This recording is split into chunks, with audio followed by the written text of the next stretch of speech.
Some people need to get compensated. That's a need that they have. They can help out, but they need to get compensated. So you need to identify what's important to those people to make sure that you can match that relationship, or they're not going to stick. Now, here's the part I think it's sometimes tough for people, especially in the beginning, even for myself, as we're growing our company, right? We have employees, right? But we're looking to expanding and bringing on bigger talent. So Dean, at what point are you looking at revenue, talent, giving up equity, like just that whole thing? Like, walk us through. I think you mentioned a minute ago, you said somebody who's already done what you've done, right? Like, hey, they've already taken the company from $1 million to 10 million or 10 million to 100 million in revenue. So that is the type of person who I want to bring in and maybe give up the equity to. I think, I'm here. You let me know if you think about that, versus someone who comes in who is, hey, they're still very needed. They're still a starter, but it's more just maybe an employee and not equity. But walk us through how you make that kind of delineation. Yeah, so let's just play with the starters for a minute, okay? Or the bench, doesn't matter. But when you're building a relationship, what's important is to say, before I tell you what I need, I already know that there's a potential that you can help me, or we wouldn't be sitting down. I wouldn't have even drafted you on my team as a prospect, right?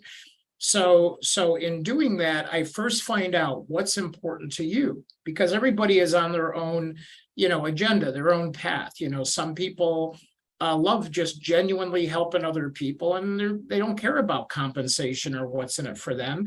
They've already been there, done that, and they like the feeling of helping others. Some people need to get compensated. That's a need that they have. They can help out, but they need to get compensated. So you need to identify what's important to those people to make sure that you can match that relationship, or they're not going to stick. It's not, like, again, going back to football, who's your favorite receiver on the 49ers right now? Oh, I mean, right now it's Kittle. Yeah, I love Kittle, man. But I love, but Deebo Samuel. I love them all, really. But I've had to pick one. It'd be Kittle. And you can tell who loves what, because some of these guys are very friendly to the press.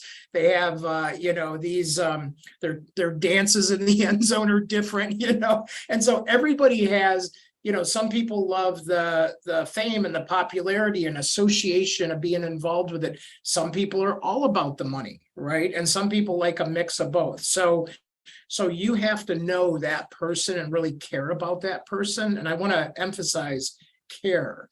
This isn't a collection of bodies or followers or connections. These are relationships that you're going to not just cherish through this journey, but potentially through the end of your time on this planet, right? These are relationships that give a eulogy at your funeral. No one cares how much you pay them if you don't care, right? It's like that kind of what you need to pay. It's going to be compensated. And so, okay, so it's identifying truly what is important to them, not assuming you know it, sitting down and having an honest conversation, saying, hey, look, I feel like our values align. We're connected here. I see the talent you have. I see that I have, before you say your need, you're figuring out what's important to them, right? And then maybe you're going to tell this, then it's maybe saying, how do we weave the need and what's important to them and make those things come together? Yeah, basically, right. Yeah. And so, again, I don't want to get too deep into the book, but I have a scoring system, but you can play with it and model it for yourself. But I measure things like what things do we have in common, right? So let's break it down to the core human thing, where each of us have a desire to want to be connected, right? We want to feel that connection, but sometimes it's based on common elements that have nothing to do with business. It could be our football discussion right here.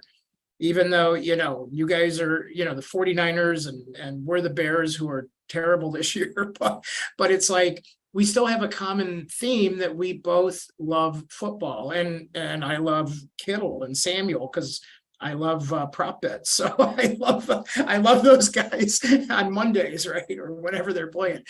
So in doing that, it's like we have something in common. We both know about raising capital. We both know, things like that. So there's projects that you and I might decide to do together based on that common ground. And now getting to know each other over the course of a month or so, we might say, hey, you know what? I'm going to call Brett because there's a lot of tax scenarios in here, but I just like the guy. I just like the guy. I trust the guy. And there's something about him that I know if I ask him something, he's going to tell me the truth. He's going to give me the honest truth. And there's some genuine authenticity there in the relationship. We're not like trying to pretend each one of us is somebody else. We're just telling it like it is. And that's what you need early on. You don't need a bunch of filtering and everybody watching what they're saying and afraid to hurt feelings. You got to get messy early. Yeah, it makes perfect sense.